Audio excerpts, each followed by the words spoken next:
Morning. It's time for our daily lectionary reading for Saturday, October 16th. Yes, this is pre-recorded. What do we have today? We've got Psalm 104 still, with our 1 to 9, verse 24, then 35b. We have Job 39, 1 to 30. We're getting close. And then Luke 22, 24 to 30. So let's dive right in with our creation psalm. Bless the Lord, O my soul. O Lord, my God, you are very great. You are clothed with honor and majesty, wrapped in light as with a garment.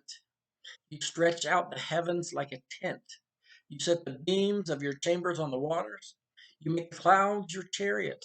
You ride on the wings of the wind. You make the winds your messengers, fire and flame your ministers. You set the earth on its foundations so that it shall never be shaken. You cover it with the deep as with a garment. The waters stood above the mountains. At your rebuke they flee. At the sound of your thunder they take to flight. They rose up to the mountains and ran down to the valleys, to the place that you appointed for them. You set a boundary that they may not pass, so that they might not again cover the earth. O Lord, how manifold are your works! In wisdom you have made them all. The earth is full of your creatures.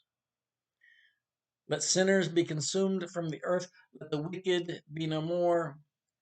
Bless the Lord, O my soul. Praise the Lord. All right. Job 39. I think we still have Elihu talking about now he's defending God. Do you know when the mountain goats give birth? Do you observe the calving of the deer? Can you number the months that they fulfill? And do you know the time when they give birth? And when they crouch to give birth to their offspring and are delivered of their young? Their young ones become strong. They grow up in the open.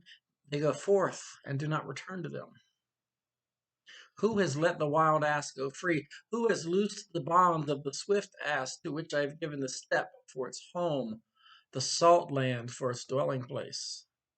It scorns the tumult of the city. It does not hear the shouts of the driver. It ranges the mountains as its pasture, and it searches after every green thing. The wild ox willing to serve you? Will it spend the night at your crib? Can you tie it in the furrow with ropes, or will it harrow the valleys after you? Will you depend on it because its strength is great? And will you hand over your labor to it? Do you have faith in it that it will return and bring your grain to your threshing floor? The ostrich's wings flap wildly, though its pinions lack plumage. Little alliteration there. For it leaves its eggs to the earth and lets them be warmed on the ground, forgetting that a foot may crush them and that a wild animal may trample them. It deals cruelly with its young, as if they were not its own. Though its labor should be in vain, yet it has no fear, because God has made it forget wisdom and given it no share in understanding. When it spreads its plumes aloft, it laughs at the horse and its rider. And do you give the horse its might? Do you clothe its neck with mane? Do you make it leap like the locust? Its majestic snorting is terrible. It paws violently, exults mightily. It goes out to meet the weapons. It laughs at fear and is not dismayed. It does not turn back from the sword.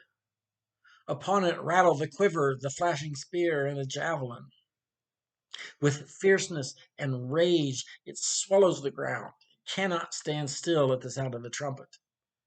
When the trumpet sounds, it says, "Aha!" And from a distance it smells the battle, the thunder of its captains, and the shouting.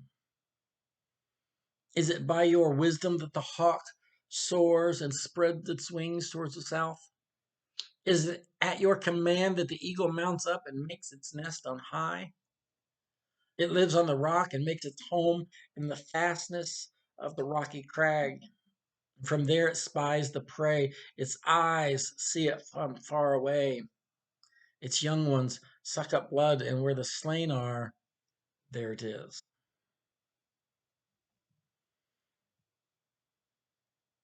Now, there are echoes of what God says to Job when he comes and speaks at the end. We see echoes of it here. Excuse me. Luke 22:24-30. A dispute also arose among them as to which one of them was to be regarded as the greatest. But he said to them, the kings of the Gentiles lord it over them, and those in authority over them are called benefactors. But not so with you. Rather, the greatest among you must become like the youngest, and the leader like one who serves. For who is greater, the one who's at the table or the one who serves? Is it not the one at the table?